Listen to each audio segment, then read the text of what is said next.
Miren, antes de empezar con esta historia que ha obsesionado al mundo entero durante casi 2 décadas, déjenme pintarles el escenario. Estamos hablando de una familia británica perfecta. Kate y Jerry McCann, ambos médicos exitosos viviendo en Leicester, Inglaterra.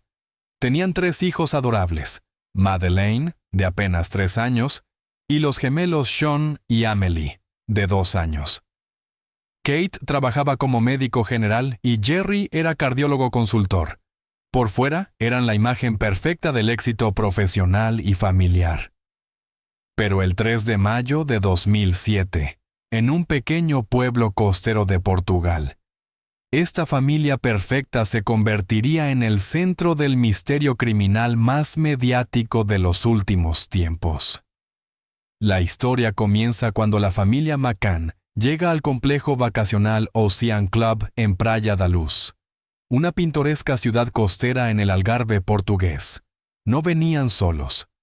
Los acompañaban 7 amigos cercanos, todos profesionales exitosos con sus propios hijos. Este grupo se conocería después como los Tapas 7. ¿Quiénes eran estos amigos? David y Fiona Payne, ambos médicos, con sus 2 hijos y la madre de Fiona, Diane Webster. También estaban Jane Tanner, gerente de marketing, con su pareja Russell O'Brien, que era médico, y sus 2 hijos. Completaban el grupo Matthew Oldfield, médico, con su esposa Rachel, abogada, y su hija. En total, 9 adultos y 8 niños. El Ocean Club era un resort típico de clase media alta. Apartamentos blancos con tejas de terracota desperdigados por las colinas con vistas al mar. Los McCann se quedaron en el apartamento 5A, en la planta baja, una ubicación que después se revelaría crucial en los eventos que seguirían. Los primeros días transcurrieron con normalidad. Las familias establecieron una rutina. Por las mañanas llevaban a los niños al club infantil del resort. Por las tardes jugaban en la piscina o iban a la playa, y por las noches, después de acostar a los niños, los adultos se reunían en el restaurante de tapas del complejo. Este restaurante de tapas estaba ubicado a exactamente 50 metros del apartamento 5A. Desde las mesas se podía ver la terraza del apartamento, pero no el interior. Los padres habían desarrollado un sistema de turnos para vigilar a los niños. Cada 20 a 30 minutos, uno de los adultos se levantaba y caminaba hasta su respectivo apartamento para verificar que todo estuviera bien. Kate después confesaría que tenía un mal presentimiento sobre dejar a los niños solos, pero Jerry la convenció de que era seguro. El resort parecía tranquilo, familiar. ¿Qué podría pasar? El 3 de mayo empezó como cualquier otro día de vacaciones. Por la mañana, los niños fueron al club infantil. Madeleine estaba particularmente feliz ese día. A las 12:30, Kate y Jerry recogieron a los 3 niños y regresaron al apartamento para almorzar y la siesta. Por la tarde, alrededor de las 2:30, toda la familia salió a caminar. Visitaron la playa y después regresaron al complejo para jugar en el área de niños cerca de la piscina. A las 5 de la tarde, las niñeras del club llevaron a Madeleine y los gemelos de vuelta al área de tapas para cenar. A las 5:30, Kate y Jerry llevaron a sus hijos de vuelta al apartamento 5A. Jerry tenía un partido de tenis social programado para las 6 de la tarde. Antes de irse, Kate bañó a los 3 niños y los puso en pijama. Madeleine llevaba su pijama rosa favorito con el dibujo de Eeyore, el burrito de Winnie the Pooh. A las 6:30, David Payne, uno de los amigos del grupo, pasó por el apartamento para preguntar si Kate necesitaba ayuda para preparar a los niños para una actividad grupal programada. Kate declinó porque Madeleine parecía cansada. Payne sería la última persona, además de los padres, en ver a Madeleine con vida. Jerry regresó del tenis a las 7 de la tarde. Los niños ya estaban en cama en la habitación trasera del apartamento. Madeleine dormía en una cama individual cerca de la ventana y los gemelos en sus cunas de viaje. Kate y Jerry se ducharon y se prepararon para la cena. A las 8:30 de la noche, Kate y Jerry salieron del apartamento rumbo al restaurante de tapas. Kate después recordaría que se despidió de los niños, aunque ya estaban dormidos. «Adiós, mis amores», susurró desde la puerta. Cerró la puerta con llave y caminó los 50 metros hasta el restaurante. El grupo ya estaba reunido en la mesa habitual.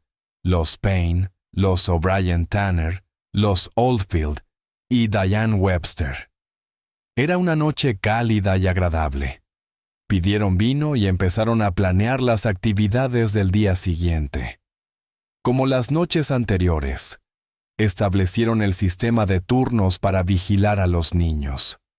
Jerry fue el primero en levantarse, alrededor de las 9:05 de la noche. Caminó hasta el apartamento 5A, abrió la puerta principal y se dirigió al baño. Después miró hacia la habitación de los niños. Todo parecía normal. Los 3 niños dormían tranquilamente. Pero algo le llamó la atención. La puerta de la habitación, que él recordaba haber dejado casi cerrada, ahora estaba completamente abierta. Pensó que tal vez había sido el viento o que uno de los niños se había levantado. Cerró la puerta un poco y regresó al restaurante. «Todo bien», le dijo a Kate cuando regresó a la mesa a las 9:15 de la noche.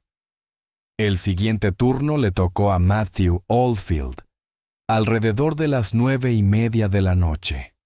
Oldfield fue a verificar su propio apartamento y después pasó por el 5A, pero solo echó un vistazo desde la puerta sin entrar completamente.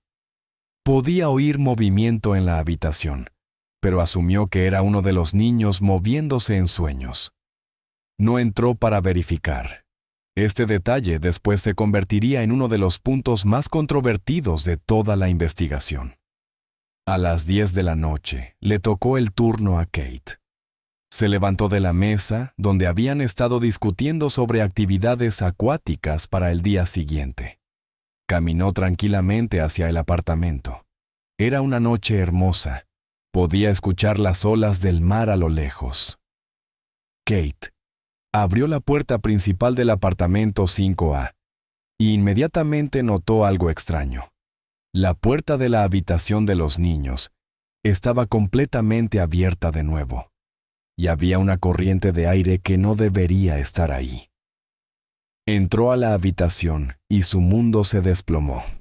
La cama de Madeleine estaba vacía. Kate corrió hacia la cama, pensando que tal vez Madeleine se había escondido o había ido al baño. Pero no estaba ahí.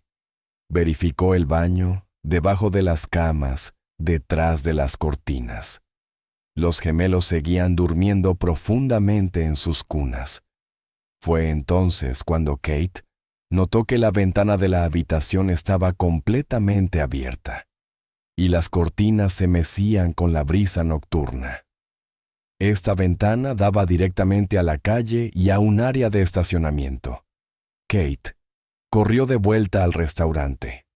Todos los testigos coinciden en que su grito se escuchó a lo lejos antes de que llegara corriendo a la mesa. «¡Se han llevado a Madeleine! ¡Alguien se ha llevado a Madeleine!».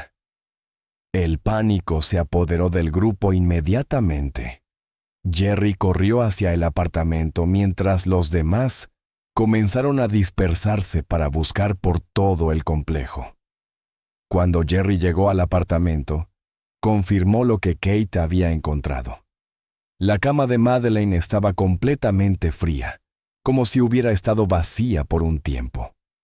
Los gemelos, extrañamente, seguían durmiendo profundamente a pesar del caos. Los empleados del Ocean Club fueron alertados inmediatamente. El gerente del complejo, John Hill, organizó al personal para hacer una búsqueda sistemática de todas las instalaciones, las habitaciones, los pasillos, la piscina, los jardines, la playa. Mientras tanto, Jane Tanner, una de las amigas del grupo, reveló algo crucial. Alrededor de las 9:15 de la noche, justo cuando Jerry regresaba de su primera verificación, ella había visto a un hombre caminando cerca del apartamento 5A. El hombre llevaba a una niña pequeña en brazos. ¿Por qué no dijiste nada antes?, le preguntó alguien. Pensé que era un padre llevando a su hija a la cama, respondió Jane. No me pareció extraño en ese momento. La policía judiciaria portuguesa fue contactada, pero el primer oficial no llegó hasta las 11:10 de la noche, más de una hora después de que se reportara la desaparición. Este retraso después sería fuertemente criticado. El oficial Gonzalo Amaral llegó a la escena y inmediatamente notó que había demasiada gente caminando por todo el apartamento. La posible escena del crimen había sido contaminada por docenas de personas.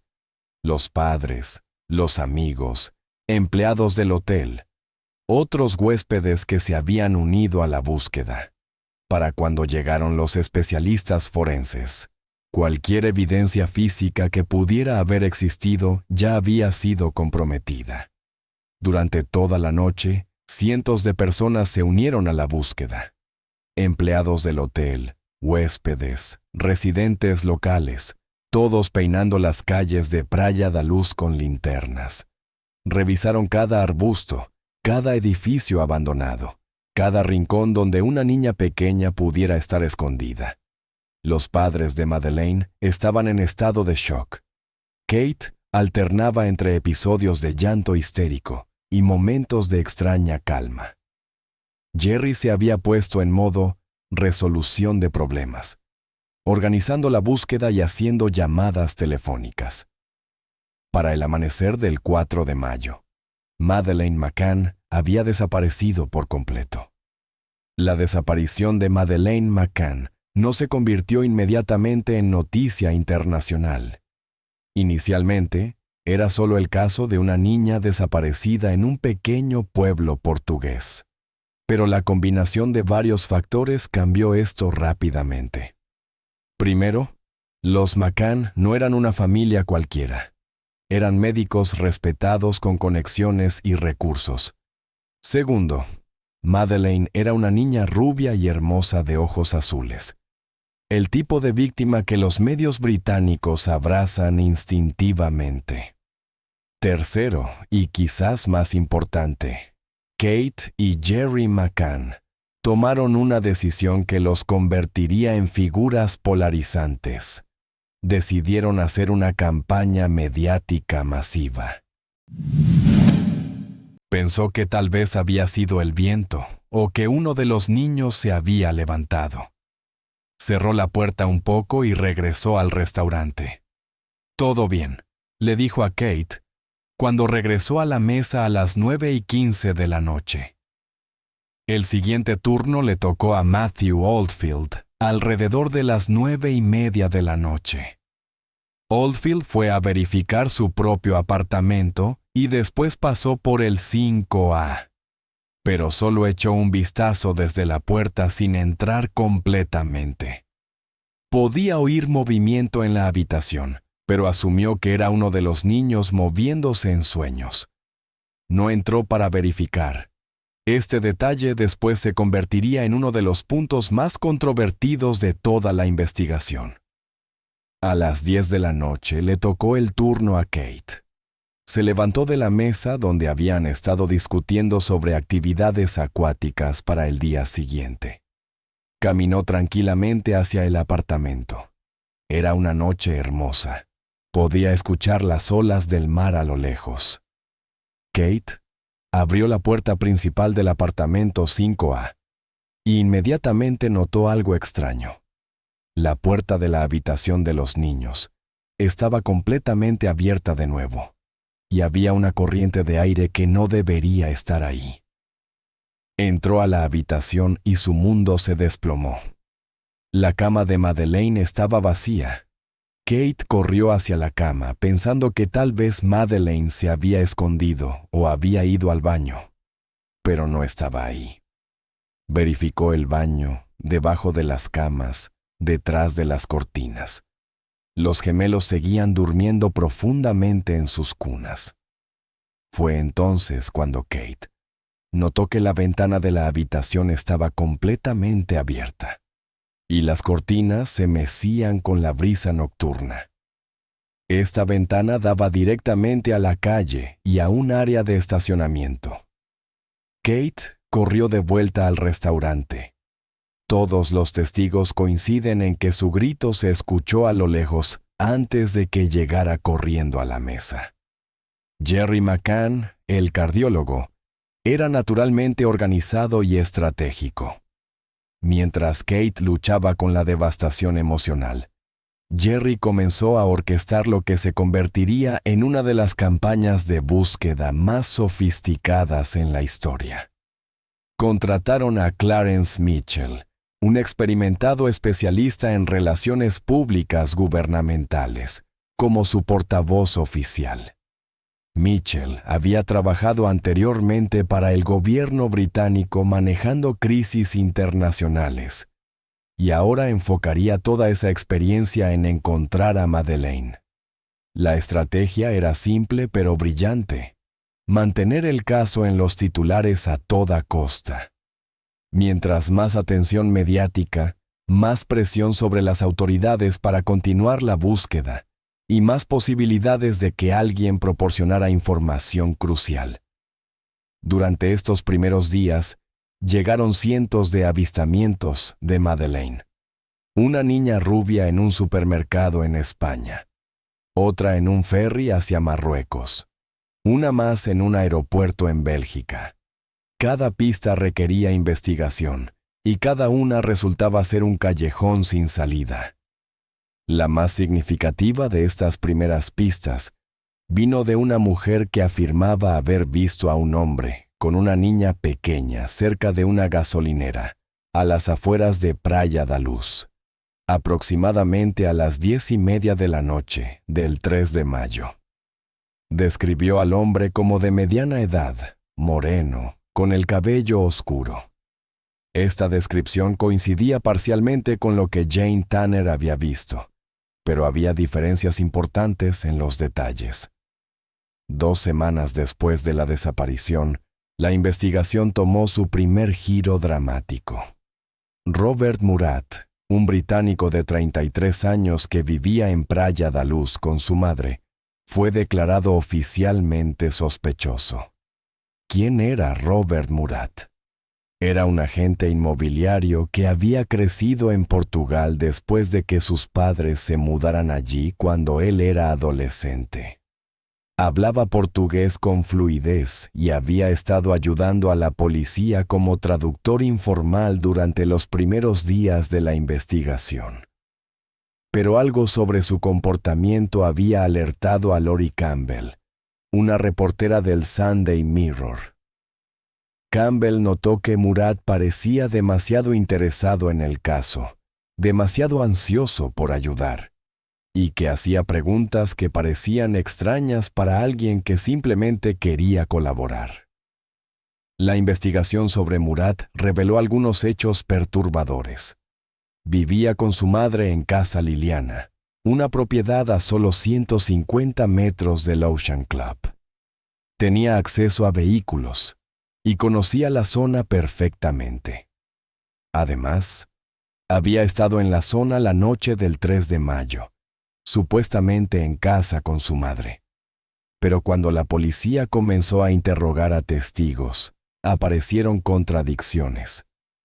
Algunos empleados del Ocean Club dijeron haberlo visto por el resort esa noche, hablando con huéspedes y haciendo preguntas sobre la búsqueda. Murat negó haber estado ahí. La policía registró Casa Liliana el 14 de mayo. Llevaron perros entrenados para detectar restos humanos y perros especializados en detectar sangre. Los perros no encontraron nada. Los registros informáticos de Murat no revelaron nada sospechoso. No había evidencia física que lo conectara con la desaparición de Madeleine.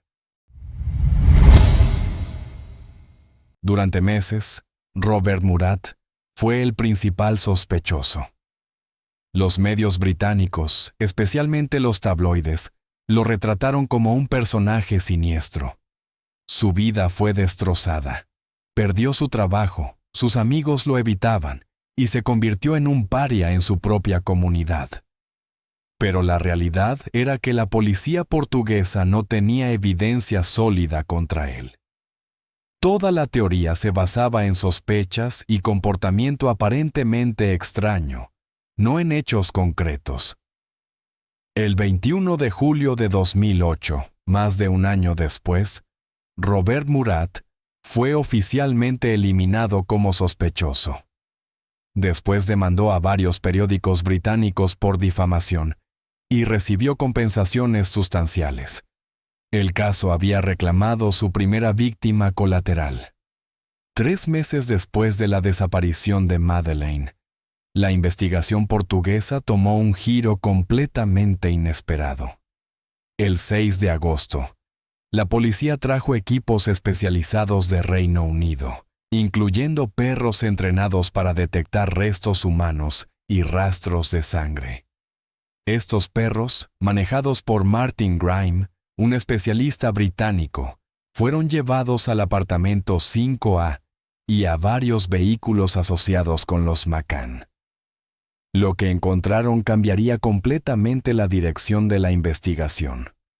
Los perros alertaron, indicaron la presencia de olores específicos en varios lugares del apartamento, particularmente detrás del sofá en la sala de estar y en un armario del dormitorio de los padres.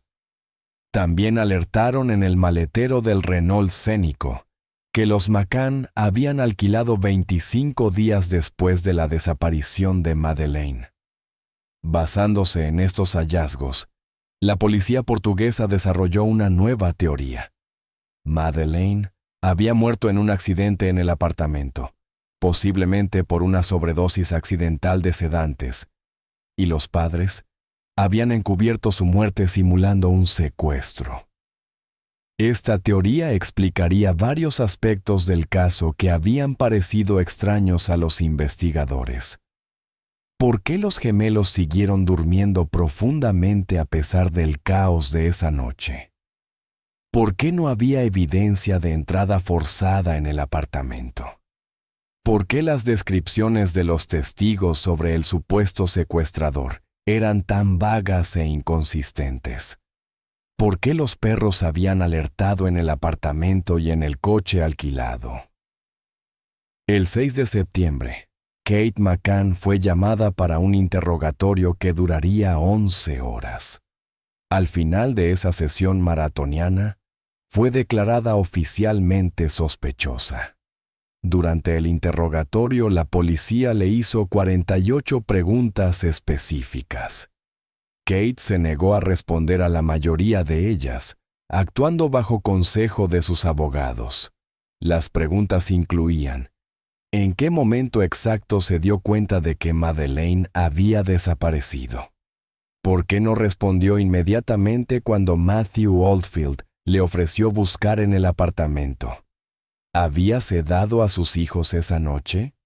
¿Qué explicación tenía para las alertas de los perros?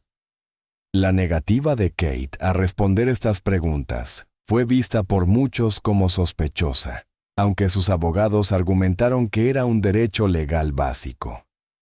Al día siguiente, Jerry McCann fue interrogado durante 9 horas y también fue declarado sospechoso. La teoría policial era que ambos padres habían participado en encubrir la muerte accidental de su hija.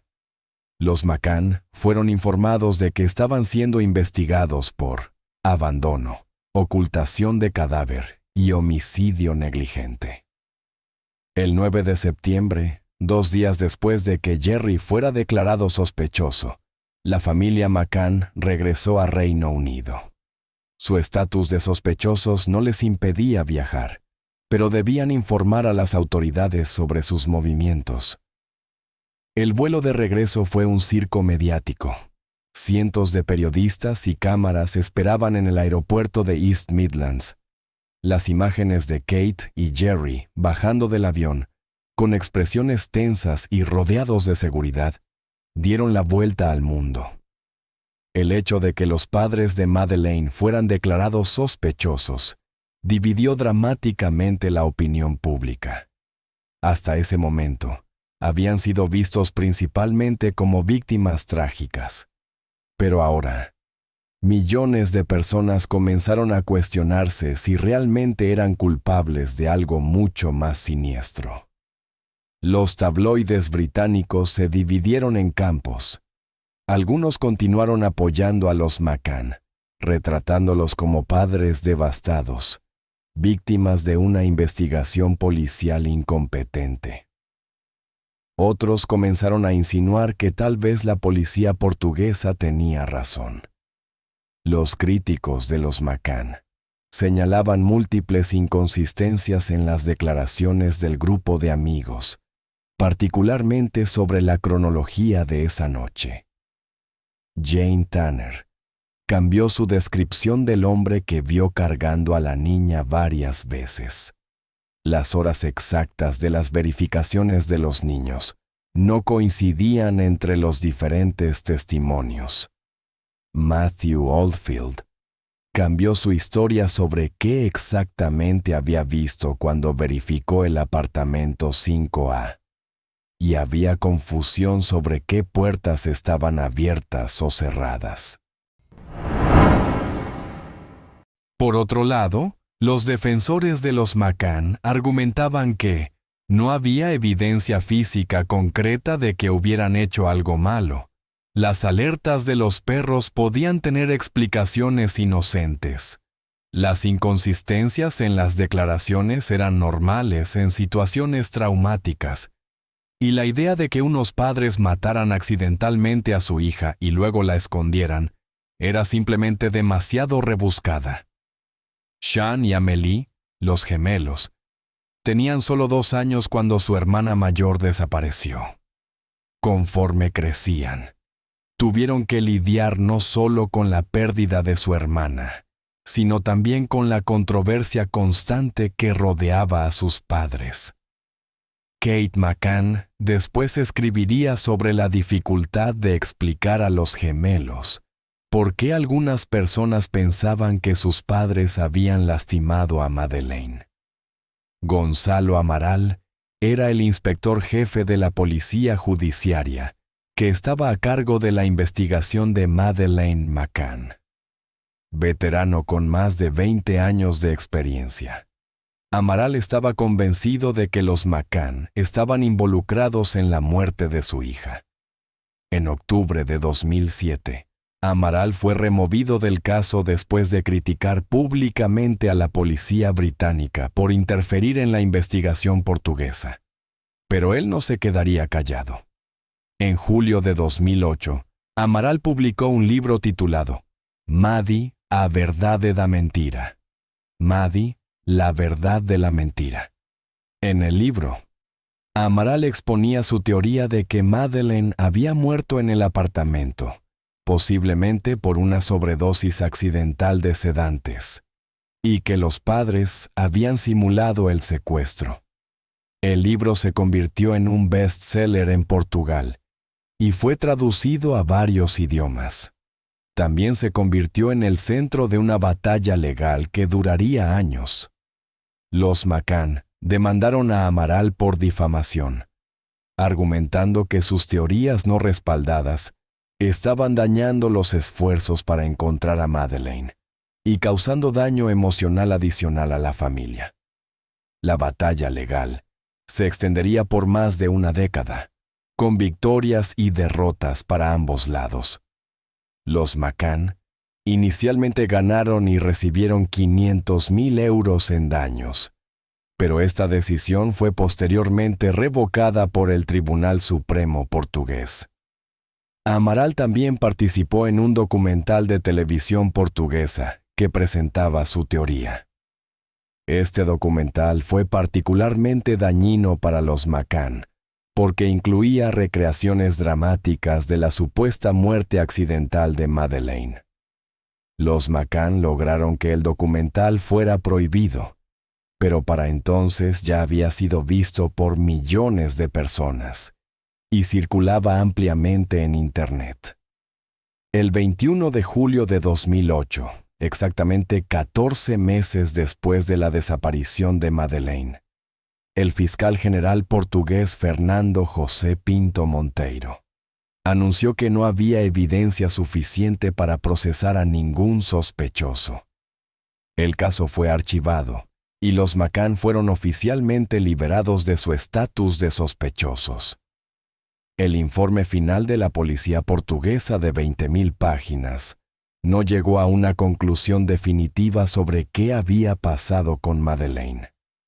Simplemente reconocía que, después de 14 meses de investigación, no tenían idea de dónde estaba la niña o qué le había ocurrido. Con el caso oficialmente cerrado en Portugal, los McCann intensificaron sus propios esfuerzos de búsqueda. Habían establecido la fundación Find Madeleine Fund, que eventualmente recaudaría más de 2 millones de libras esterlinas para financiar investigadores privados y campañas de búsqueda. Contrataron a una sucesión de empresas de investigación privada, incluyendo Método 3 de España, Oakley International de Reino Unido y Alpha Investigations Group. Cada empresa prometía nuevas pistas y enfoques innovadores, pero ninguna produjo resultados tangibles. Durante estos años, continuaron llegando reportes de avistamientos de Madeleine por todo el mundo. Hubo avistamientos particularmente notables en Marruecos, España especialmente en la costa mediterránea, Bélgica en un restaurante reportado por turistas británicos, India una niña rubia en un orfanato, y Australia una niña que supuestamente se parecía a las proyecciones de edad de Madeleine. Cada avistamiento generaba nuevas esperanzas y nueva cobertura mediática, pero invariablemente resultaba ser un caso de identidad equivocada. Estos años fueron particularmente difíciles para Kate McCann. En entrevistas posteriores, describió periodos de depresión severa y pensamientos suicidas.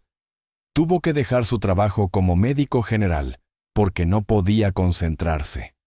Jerry, por el contrario, se enfocó en mantener la búsqueda viva.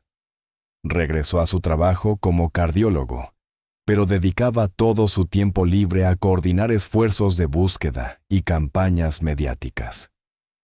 Los gemelos, Sean y Amelie, comenzaron a hacer preguntas más sofisticadas sobre su hermana desaparecida conforme crecían.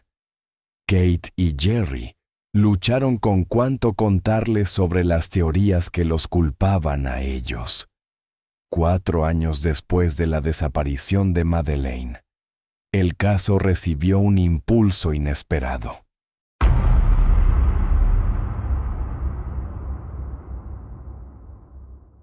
David Cameron, el primer ministro británico, anunció que Scotland Yard realizaría una revisión completa del caso a petición de los McCann. Esta decisión fue controvertida. Los críticos argumentaron que se estaban gastando recursos públicos en un caso que ya había sido exhaustivamente investigado. Los defensores argumentaron que una niña británica merecía que su propio país hiciera todo lo posible para encontrarla. Scotland Yard estableció la Operación Grange, dirigida inicialmente por el detective Chief Inspector Andy Redwood. El equipo comenzó con 37 oficiales y un presupuesto de 12 millones de libras esterlinas. La Operación Grange no era técnicamente una nueva investigación, sino una revisión investigativa. Pero en la práctica, funcionaba como una investigación completamente nueva con recursos significativos. El equipo británico trajo perspectivas frescas al caso. Análisis de teléfonos móviles, revisando todos los registros de llamadas y ubicaciones de teléfonos móviles en la zona de Praia da Luz durante las horas críticas del 3 de mayo de 2007.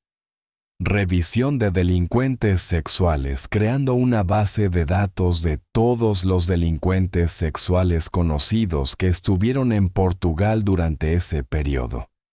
Y nuevos testigos encontrando testigos que nunca habían sido entrevistados por la policía portuguesa, incluyendo empleados de resort, trabajadores de construcción y residentes locales. En octubre de 2013, la Operación Grange anunció sus primeros hallazgos importantes. Habían identificado 41 personas de interés y estaban particularmente interesados en la actividad de teléfonos móviles cerca del Ocean Club. Más importante aún, habían desarrollado una nueva cronología de los eventos del 3 de mayo que difería significativamente de la versión portuguesa original. En octubre de 2013, la BBC transmitió una edición especial de Crime Watch dedicada al caso McCann. El programa incluía una reconstrucción dramatizada de los eventos del 3 de mayo y nuevas imágenes de computadora de cómo podría verse Madeleine a los 9 años. El programa también reveló información sobre un hombre que había sido visto cerca del apartamento 5A llevando a una niña hacia la playa. Esta nueva pista había surgido de entrevistas con testigos irlandeses que no habían sido interrogados anteriormente. 13 años después de la desaparición de Madeleine, la investigación tomó el que posiblemente sea su giro más significativo. El 3 de junio de 2020, las autoridades alemanas, británicas y portuguesas anunciaron conjuntamente que tenían un nuevo sospechoso principal. Christian Brückner, un ciudadano alemán de 43 años, había sido identificado como la persona de mayor interés en el caso. Pero esta vez, las autoridades no solo tenían sospechas, tenían evidencia concreta que lo colocaba en la escena. Christian Brückner nació el 4 de diciembre de 1976 en Baviera, Alemania. Su infancia fue turbulenta. Creció en hogares de acogida donde supuestamente sufrió abuso físico y sexual. Comenzó a delinquir desde muy joven. Para 2020, Brückner tenía un extenso historial criminal que incluía robo, tráfico de drogas, delitos sexuales contra niños y violación.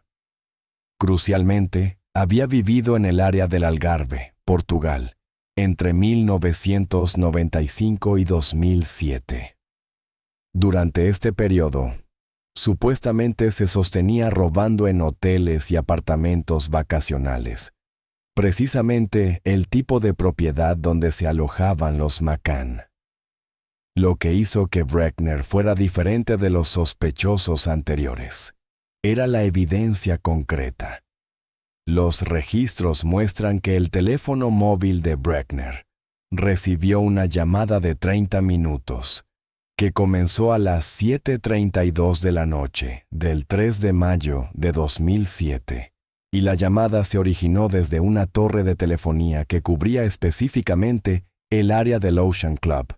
Brückner era propietario de una furgoneta Volkswagen T3 y un Jaguar XJR6, ambos vehículos que podrían haber sido utilizados para transportar a una niña pequeña, y vivía en una casa de campo a solo 1.6 kilómetros del Ocean Club.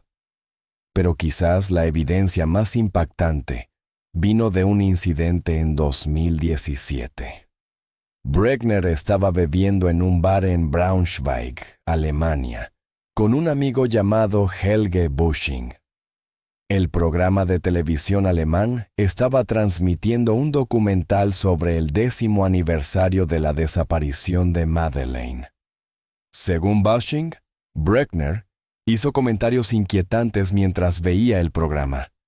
«Conoce lo que pasó con la niña desaparecida», había dicho Bruckner.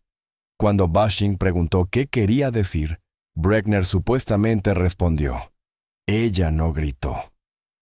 Bushing se sintió tan perturbado por estos comentarios que eventualmente contactó a las autoridades alemanas. En 2019, Bruckner fue condenado a 7 años de prisión por la violación de una turista estadounidense de 72 años en Praia da Luz en 2005. Esta violación ocurrió a solo 2 años de la desaparición de Madeleine, y en la misma área. Los detalles del caso eran particularmente inquietantes. Bruckner había entrado al apartamento de la víctima, la había atacado violentamente y había robado dinero antes de escapar. La evidencia de este crimen fue encontrada posteriormente en posesión de Bruckner. En 2016, la policía alemana hizo un hallazgo impactante en una propiedad asociada con Bruckner, en Neuwegersleben, Alemania. Durante una búsqueda en una fábrica abandonada que Bruckner había utilizado como guarida secreta, encontraron más de 8,000 archivos digitales enterrados bajo el cadáver de su perro. El contenido incluía material ilegal relacionado con menores, videos de fantasías criminales, conversaciones en línea perturbadoras y relatos escritos sobre desapariciones de niños. La investigación sobre Bruckner reveló que podría estar conectado con otros casos de niños desaparecidos en Portugal y Bélgica. Inga Gericke, 5 años, 2015. René Hasse, 1996. Y Carola Titze, 1996. En febrero de 2024, Bruckner fue juzgado en Alemania por 5 delitos graves adicionales cometidos en Portugal entre 2000 y 2017. Aunque estos casos no estaban directamente relacionados con Madeleine McCann, proporcionaron más evidencia del patrón de comportamiento criminal de Bruckner. Los casos incluían incidentes graves de conducta violenta. Una de las víctimas era Hazel Behan, una trabajadora irlandesa que sufrió un ataque en su apartamento en Praia da Rocha en 2004. Behan identificó a Bruckner como responsable, describiendo cómo un hombre enmascarado había entrado a su apartamento durante la noche. En octubre de 2024, Bruckner fue absuelto de estos 5 cargos por falta de evidencia suficiente. El tribunal alemán determinó que los testimonios de los testigos no eran lo suficientemente confiables y que había demasiadas inconsistencias en las declaraciones. Esta absolución complicó la posibilidad de futuras acusaciones. El 3 de mayo de 2025, marcó 18 años desde la desaparición de Madeleine McCann. Kate y Jerry McCann publicaron su mensaje anual. 18 años. Es mucho tiempo. Muchas veces la gente nos pregunta si hemos perdido la esperanza o si hemos seguido adelante. La respuesta es que nunca perderemos la esperanza de encontrar respuestas. Y nunca seguiremos adelante hasta que sepamos qué pasó con Madeleine. Entre el 2 y el 6 de junio de 2025, la policía alemana y portuguesa realizó lo que podría ser la búsqueda final del caso. Utilizaron tecnología de radar de penetración terrestre para explorar un área de 8 hectáreas cerca de Praia da Luz. La búsqueda se centró en terrenos cerca de donde Bruckner solía acampar en una furgoneta. Un testigo afirmó que Bruckner había mencionado deshacerse de algo en trincheras de construcción. Durante 3 días, los especialistas peinaron la zona con tecnología avanzada y encontraron algunos objetos, incluyendo piezas de ropa y artículos personales, pero nada que se pudiera conectar definitivamente con Madeleine McCann. Brueckner está programado para ser liberado de prisión en septiembre de 2025. Si las autoridades no presentan cargos formales antes de esa fecha, perderán su mejor oportunidad de procesarlo. Documentales recientes revelaron información adicional. Una carta manuscrita atribuida a Brueckner, burlándose de la policía y el testimonio de su expareja, confirmando su presencia cerca del complejo turístico la noche de la desaparición. Entre los objetos encontrados, había objetos sospechosos y material que indicaba un interés obsesivo en desapariciones de niños. Una de las teorías persistentes es que Madeleine pudo haber sido secuestrada por una red organizada. Esta hipótesis se basa en la ausencia de rastros físicos en el apartamento, la ubicación estratégica de Praia da Luz y reportes de actividad sospechosa en la zona días antes de la desaparición. Los defensores de esta teoría argumentan que Madeleine podría haber sido transportada rápidamente fuera de Portugal y vendida a una red internacional. Otra teoría sugiere que Madeleine fue víctima de un depredador sexual oportunista que había estado observando a la familia. Esta teoría se basa en el patrón predecible de los padres, dejando a los niños solos. La nota visible en el libro de registro del resort, que detallaba los planes de cena de la familia, y la ventana abierta que proporcionaba acceso fácil al apartamento. Christian Brueckner encaja perfectamente en este perfil. A pesar de haber sido oficialmente descartada, la teoría de que Madeleine murió en un accidente en el apartamento persiste entre algunos observadores del caso. Los defensores de esta teoría señalan las inconsistencias en las declaraciones de los Tapas 7, las alertas de los perros detectores en el apartamento y el coche alquilado, y el comportamiento aparentemente calmo de los padres en las primeras horas. Algunos investigadores creen que Madeleine fue específicamente seleccionada como objetivo, posiblemente por su apariencia distintiva, o porque los secuestradores sabían que la familia tenía recursos financieros para pagar un rescate. Esta teoría nunca se desarrolló completamente, porque nunca se recibió una demanda de rescate.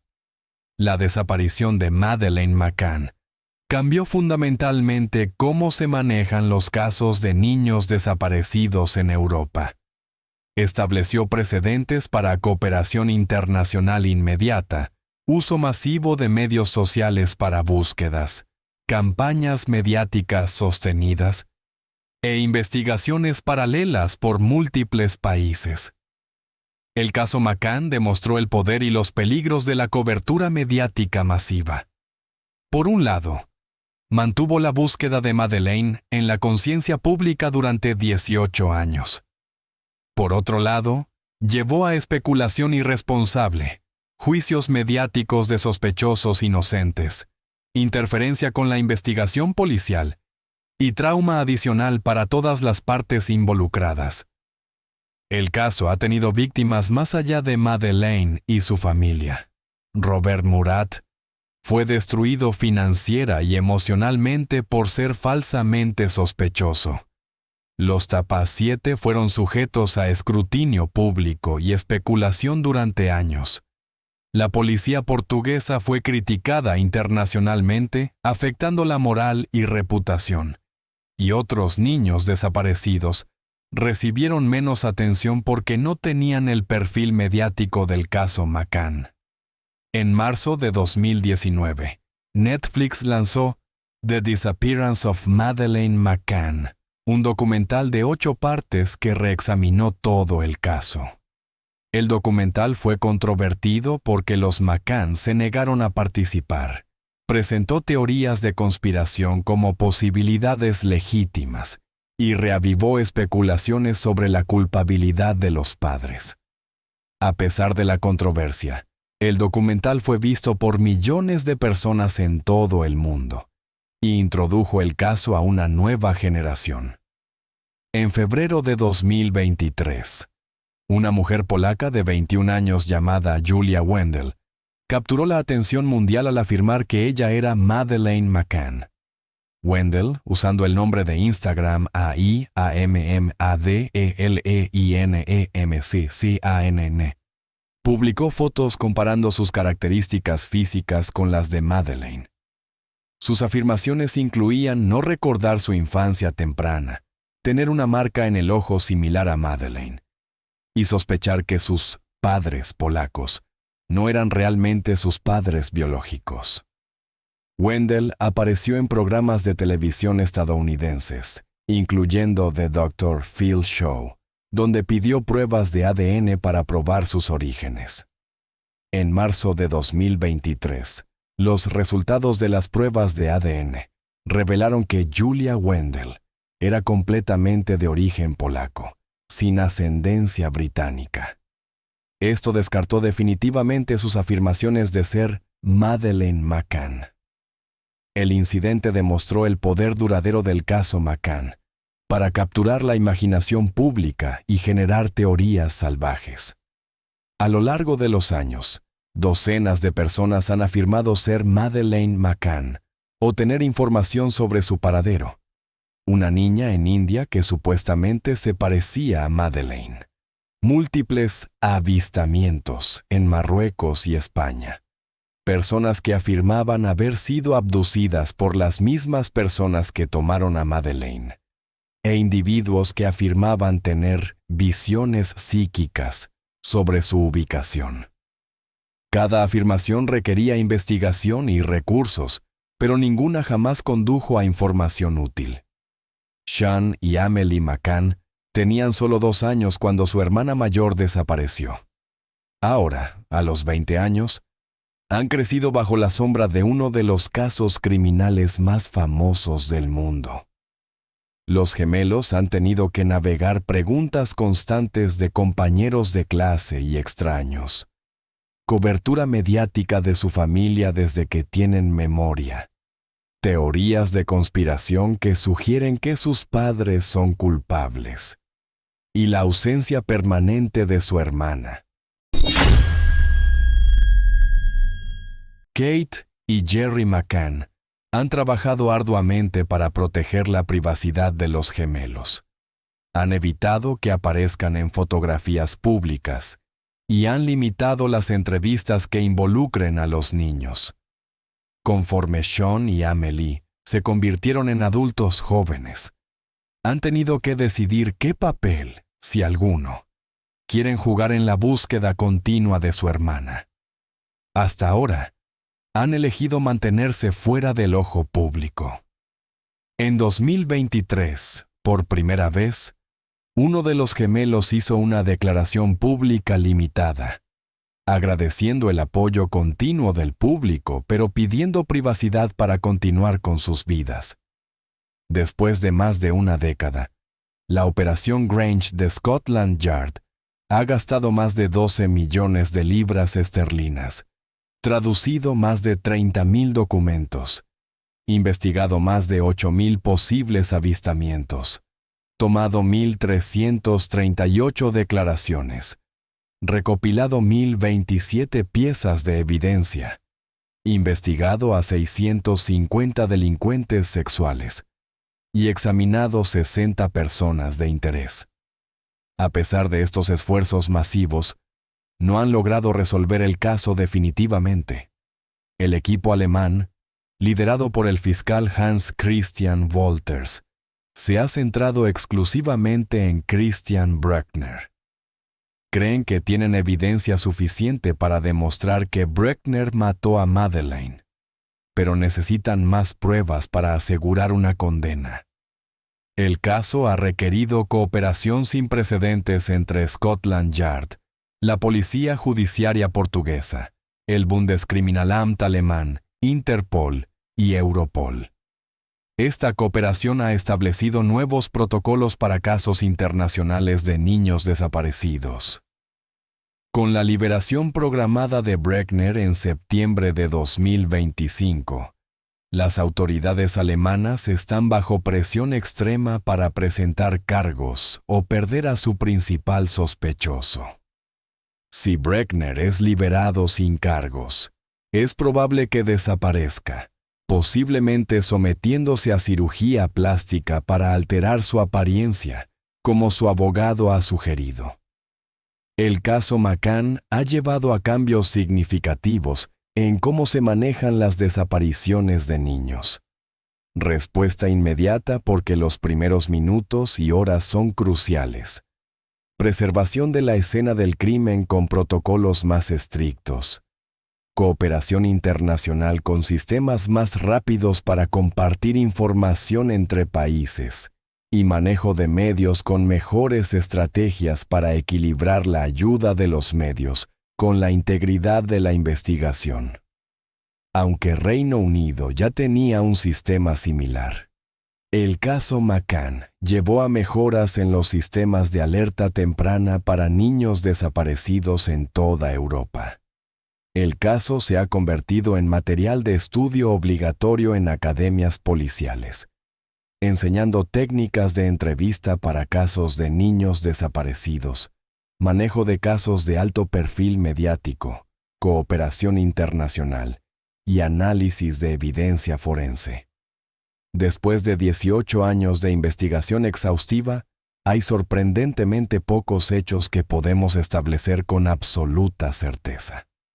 Madeleine McCann desapareció de su cama en el apartamento 5A del Ocean Club Resort en Praia da Luz, Portugal, entre las 9:05 de la noche y las 10 de la noche del 3 de mayo de 2007. No hay evidencia física definitiva de lo que le ocurrió después de ese momento. A pesar de búsquedas masivas, investigaciones internacionales y millones de libras gastadas, nadie sabe dónde está Madeleine McCann o qué le pasó. Basándose en la evidencia disponible, los investigadores actuales creen: Madeleine fue víctima de un crimen, no de un accidente.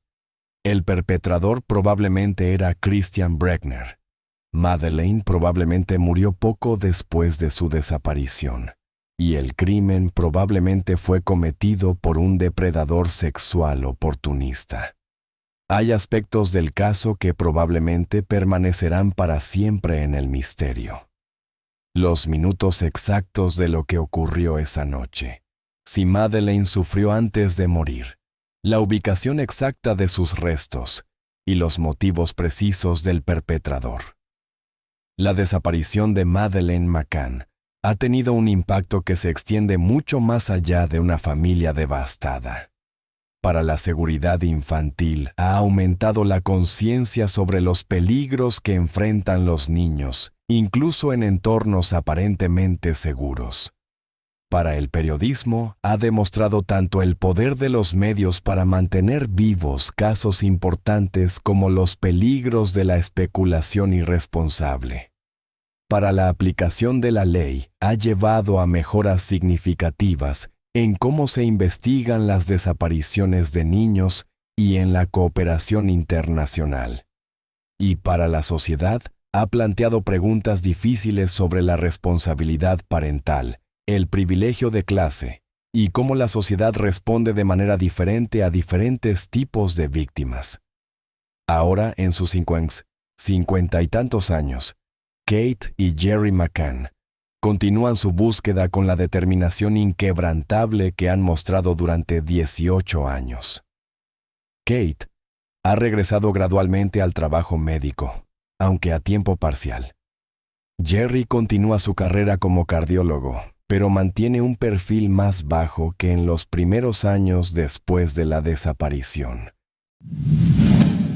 Ambos han envejecido visiblemente bajo el peso de su pérdida y la presión pública constante. Pero en cada aparición pública, en cada declaración anual, transmiten el mismo mensaje: nunca se rendirán. Mientras tengamos aliento en nuestros cuerpos, dijo Jerry en el 18º aniversario, continuaremos buscando a nuestra hija. Después de 18 años, innumerables teorías, decenas de sospechosos y una de las investigaciones criminales más extensas de la historia moderna, una pregunta simple permanece sin respuesta. ¿Qué le pasó a Madeleine McCann? Es una pregunta que ha obsesionado a millones de personas en todo el mundo. Ha destruido vidas, ha creado carreras y ha cambiado para siempre cómo pensamos sobre la seguridad de nuestros hijos. Y después de todo esto, después de cada búsqueda, cada pista, cada esperanza y cada corazón roto, seguimos sin saberlo. En algún lugar, Christian Brechner se prepara para su liberación de prisión alemana. En algún lugar, Kate y Jerry McCann se despiertan cada mañana sin saber si este será el día que finalmente obtengan respuestas. En algún lugar, Sean y Amelie McCann continúan viviendo con el vacío que dejó su hermana mayor. Y en algún lugar, tal vez, están los restos de una niña de 3 años que solo quería unas vacaciones felices con su familia. El caso de Madeleine McCann no es solo la historia de una niña desaparecida. Es la historia de cómo una tragedia familiar puede convertirse en un fenómeno global, de cómo la esperanza puede persistir ante la desesperación absoluta, y de cómo, a veces, incluso con todos los recursos del mundo moderno, algunos misterios permanecen sin resolver. 18 años después, el nombre Madeleine McCann sigue siendo sinónimo de pérdida, esperanza y la búsqueda interminable de la verdad. La historia continúa.